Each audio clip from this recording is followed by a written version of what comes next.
Matthew 23. Jesus said to the crowds and to his disciples, The Pharisees and the teachers of the law are experts in the law of Moses.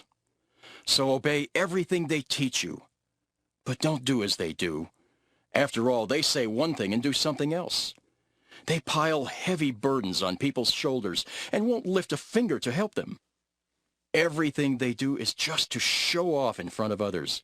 They even make a big show of wearing scripture verses on their foreheads and arms, and they wear big tassels for everyone to see.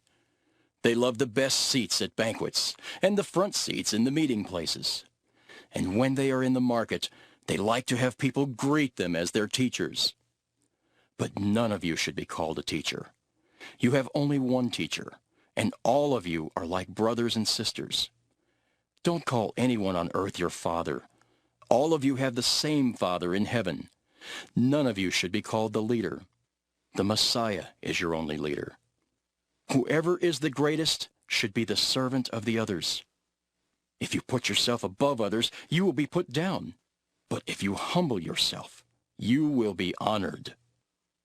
You Pharisees and teachers of the law of Moses are in for trouble.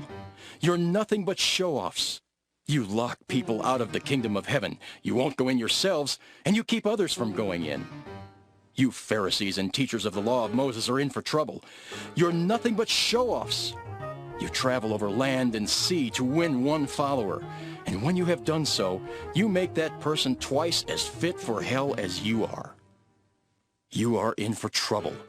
You are supposed to lead others, but you are blind.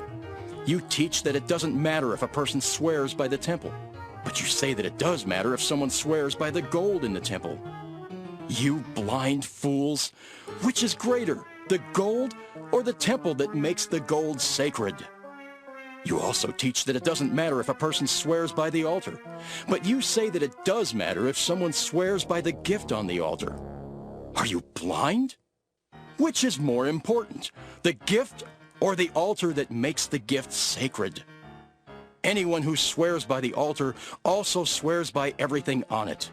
And anyone who swears by the temple also swears by God, who lives there.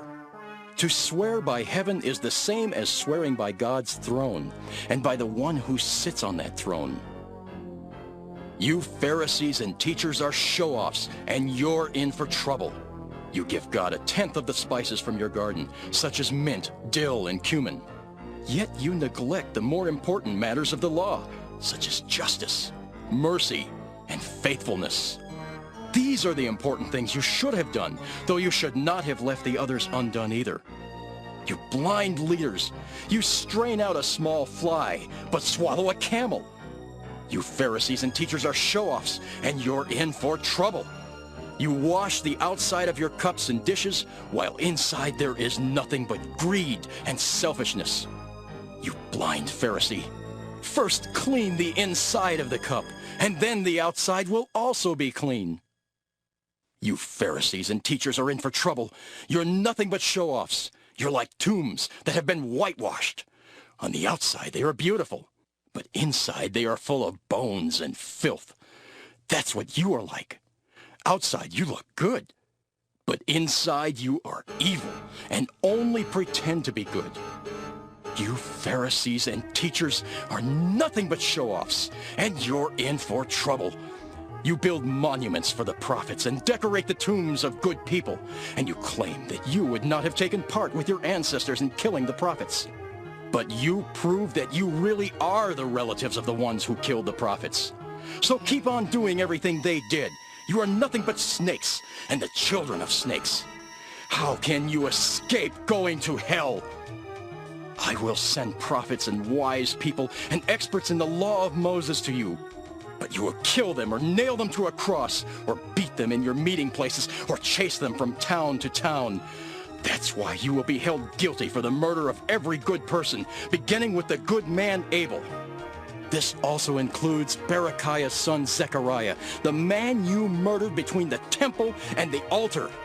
I can promise that you people living today will be punished for all these things.